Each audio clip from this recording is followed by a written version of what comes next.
So hello guys, welcome back to our new video. So guys, आज के video में हम देख रहे हैं how participants saw the movement, topic 3, सब टॉपिक 3.2। सो जैसे कि मैंने आपको पिछले वीडियो में बताया था कि सब टॉपिक बहुत बड़े बड़े हैं। सो पर वीडियो एक सब टॉपिक कवर करेंगे। सो पार्ट 1, पार्ट 2, पार्ट 3 और ये है हमारा पार्ट 4।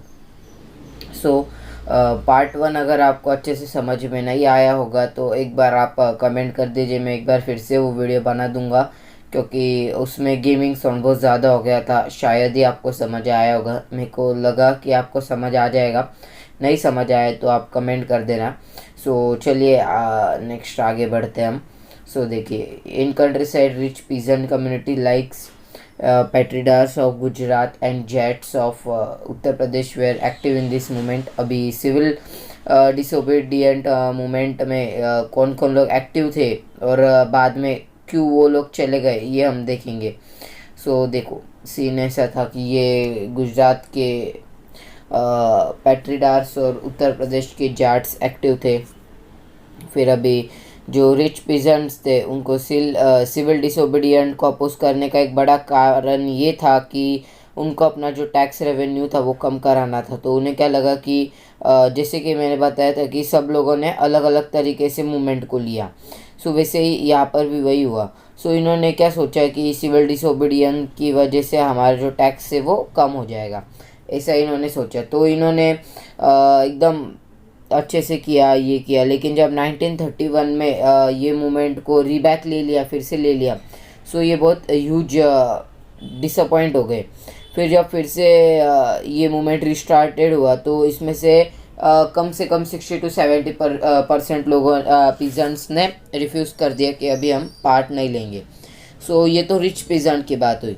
अगर हम पुअर पीजेंट्री के बारे में देखें तो जो पुअर पीजेंट्री थी वो तो गांधी जी के साथ ही थी, लेकिन सेम उनके साथ भी यही हुआ। उनके पास बहुत ज़्यादा हाई टैक्स उनको रेंट के तौर पे देने के थे। सो ये सब उनके साथ घट रहा था। तो उन्होंने भी ये जो कम्युनिस्ट मूवमेंट है ये ज्वाइन किया। लेकिन अभी ये रिच पीजेंट नहीं थे, रिच लैंडलॉर्ड्स नहीं थे, तो इनकी थोड़ी अनबन चल रही थी। सो पुअर पीजेंट्स के ऊपर ज़्यादा रिलेशनशिप और कांग्रेस के लीडर्स ने उनको जो नो रेंट का जो उनका ये था उसके ऊपर नहीं बोल दिया, इसलिए वो भी बहुत डिसअपॉइंट हो गए। ये सब तो उनके साथ घटा। अभी इसकी वजह से पीजेंट्स और ये तो रिफ्यूज़ हो गए। अभी इसके बाद अगर हम देखें तो during first world war Indian merchants and industrialists had made huge profit and becomes powerful, keep on expanding their business. They now reacted against colonial policies, the restricted business activities. They want protection against imports of foreign goods, and a rupee sterling foreign exchange ratio would be discourage imports. First world war के time businessman और industrialisation और उनको बहुत ज़्यादा फ़ायदा हुआ, क्योंकि अभी ब्रिटिशर्स लोग उनका सारा सामान वहाँ पर यूज़ कर देते थे। सो लोग सारे इंडिया के ही गुड्स खरीद रहे थे, इसकी वजह से उनका बहुत फ़ायदा हो गया। अभी उन्होंने बोला कि हमें भी जो फॉरेन गुड्स के टैक्स है उसका आप कम करो, इसी उनकी चाहत थी। फिर देखो आगे देखो, to organize business interests they formed Indian Industrial Commercial Congress in 1920, the Federation of Indian Chamber of Commerce and Industries FICCI in 1927, led by prominent industries like Purushottam Das, Thakur Das and GD Birla. The industries attracted कॉलोनिकल control over India. इन्होंने इनकी वजह से बहुत ज़्यादा कॉलोनिकल control है इसके ऊपर बहुत ज़्यादा अटैक गिरा। लेकिन अभी ये जो सिविल ये फर्स्ट, लेकिन अब इंडस्ट्री का जो क्लास था वो देखिए कि सिविल डिसोबीडियंस लार्ज नंबर में नागपुर रीजन के साइड तो अच्छे से फैल गया था। सो जो कांग्रेस वर्कर थे वो अलूफ थे, तो इससे सो उनके अंदर जो सिविल डिसोबीडियंस मूवमेंट का स्पाइट था वो धीरे धीरे कम होने लग गया। फिर अभी कुछ ही लोग थे जिनको ये था कि सिविल डिसोबीडियंस का, लेकिन बाकी लोगों ने अभी सिविल डिसोबीडियंट मूवमेंट को सपोर्ट करने के लिए रिफ्यूज़ कर दिया। इसके बाद another important feature of civil disobedient movement was large scale participation of women. So इसमें क्या हुआ कि वुमेंस ने बहुत लार्ज स्केल में पार्टिसिपेंट किया। अगर हम देखें कि दांडी यात्रा में बहुत सारे लोग थे। दांडी यात्रा आपको पता ही होगी, गांधी जी ने जो नमक है उसके रेवेन्यू के मतलब उसके ऊपर जो ज़्यादा टैक्सेस है उसको कम करने के लिए उन्होंने ये जो दांडी यात्रा थी वो निकाली थी, क्योंकि वो मानते थे कि नमक ये ऐसी चीज़ है जो हायर क्लास वाले भी और लोअर क्लास वाले भी, अमीर भी और गरीब भी अफोर्ड कर सकते हैं। इसलिए उन्होंने तो दांडी यात्रा का मैंने थोड़ा सा आपको अभी बता दिया, लेकिन आपको मैंने बताया ही था। सो अगर आपको देखना है तो आप पिछली वीडियो में जाइए, पूरा वीडियो देख लीजिए, कंसेप्ट क्लियर कर लीजिए। सो आगे बढ़ते हैं। सो गांधी जी ने देखा कि अपनी सॉल्ट मार्च के टाइम थाउजेंड्स ऑफ जो वुमेंस थी जो पहले घर में रहती थी पर्दे के पीछे, मतलब जिनका ज़्यादा रोल नहीं था निजी ज़िंदगी में, वो भी हमारे मतलब वो भी उनके दांडी यात्रा के मूवमेंट पे उन्होंने पार्टिसिपेट करना चालू कर दिया। सो अभी देखो, दे पार्टिसिपेट इन प्रोटेस्ट मार्चेस। अभी पहले तो वुमन लोगों को एजुकेशन का राइट नहीं था, लेकिन गांधी जी के राज में सबसे पहले तो वो प्रोटेस्ट मार्च में हिस्सा ले सकी। मैन्युफैक्चर्ड सॉल्ट, उन्होंने सॉल्ट को मैन्युफैक्चर किया। And picked foreign cloth and liquid shop, तो उन्होंने जो लिक्विड शॉप से वहाँ से फॉरेन क्लॉथ्स को उठा लिया। सो अभी देखो उसमें से बहुत सारी जो वुमेंस थी उनको जेल में डाल दिया। लेकिन अभी अर्बन एरियाज़ में जो हाई कास्ट फैमिली थी और जो रूरल एरियाज़ में, सो वो सारे एक साथ आए और गांधी जी के साथ अपनी सर्विस और नेशन की ड्यूटी के लिए वो एकजुट हो गए। अब ये देखो, आपकी एनसीईआरटी के जो 43 पेज नंबर बुक में फिगर 9 है, वहाँ पर क्या दिया है? Women join nationalist processions. During the national movement, many women, for the first time in their lives, move out their homes, out to a public arena.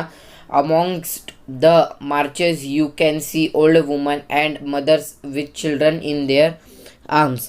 So आपको ये figure describe करनी है, मतलब उन्होंने फिगर डिस्क्राइब छोटा सा description दिया है। सो देखो आज तो हम इतना ही टॉपिक कवर करेंगे। सो इस टॉपिक में कुछ इम्पोर्टेंट डेट्स भी है, वो हम देखते हैं कि 1919 में distressed UP peasants organize by Baba Ramchandra. April 1919 में गांधीहीन हड़ताल against Rowlatt act, Jallianwala Bagh हत्याकांड। उसके बाद January 1921 non cooperation movement and Khilafat movement launch. उसके बाद February 1922 Chauri Chaura, Gandhi ji withdraws non cooperation movement. अभी ये चोरी चोरा क्या है, शायद मैंने इसके बारे में आपको नहीं बताया था, मैं इसके बारे में आपको बता देता हूँ कि ये चोरी चोरा क्या है। देखो, चोरी चोरा गोरखपुर में है और वहाँ पर क्या हुआ था कि जो बाज़ार था, अंग्रेज़ों ने वहाँ पर बहुत ही वायलेंट करा है, लोगों को बहुत मारा क्योंकि गांधी जी के नॉन कॉरपोरेशन मूवमेंट की वजह से। सो वहाँ पर बहुत सारी हत्या हो गई। सो ये था चोरी चोरा का थोड़ा सा आपको बताया मैंने कि यही था। फिर उसके बाद 1924 में Alluri Sitarama Raju arrested, ending a 2 year arm tribal struggle. उसके बाद December 1929 Lahore Congress adopt demand of Purna Swaraj. उसके बाद 1930 Ambedkar establish depress classes associations. उसके बाद March 1930 Gandhi ji begin civil disobedience movement by breaking salt law at Dandi. उसके बाद March 1931 Gandhi ji and civil disobedient movement, जिसके बारे में हमने डिस्कस कर लिया है। उसके बाद दिसंबर 1931 सेकेंड राउंड टेबल कॉन्फ्रेंस। दिसंबर 1932 सिविल डिसोबीडियंस रीलॉन्च। अभी जो सिविल डिसोबीडियंट मूवमेंट था वो फिर से रीलॉन्च हुआ। अभी हम समझ देखिए, आज हमने जो पढ़ा है तो पीजेंट्स ने सबसे पहले रिच पीजेंट्स जो स्मॉल स्केल पे काम करते थे वर्कर्स, उन्होंने क्यों रिफ्यूज़ कर दिया? क्योंकि जब स्मॉल वर्कर्स को तो कांग्रेस पार्टी ने उनका जो राइट्स था कि उनको अपना नो टैक्स का जो था उसके लिए इनकार कर दिया। और जो बड़े पीजेंट थे, जैसे ही पहला मूवमेंट डिसक्सेस हुआ उनके उम्मीद टूट गई, इसलिए उनको सब ये लगा। सो आज की समझ यही थी। सो गाइस, अगर आपको आज का वीडियो अच्छा लगा हो तो वीडियो को लाइक कर दो, चैनल को सब्सक्राइब कर दो और बेल आइकन को ऑल पर दबा देना, मतलब आगे के जितने भी पार्ट्स आएंगे उसकी नोटिफिकेशन आप तक सबसे पहले पहुंचेगी। अगर आपको वीडियो में कोई चेंज करना होगा या फिर कोई चीज़ समझ में नहीं आ रही होगी, सो प्लीज़ कमेंट डाउन, ऐसा कोई प्रॉब्लम नहीं आप कमेंट कर दो, और कोई और चैप्टर के ऊपर आपको डाउट होगा सो वो भी कमेंट कर देना। So thanks for watching. 2 minute के आप 1 से 1.5 मिनट की एक एक्स्ट्रा क्लिप दे रहा हूँ आपको, सो आप देख लेना गाइस। Thanks for watching.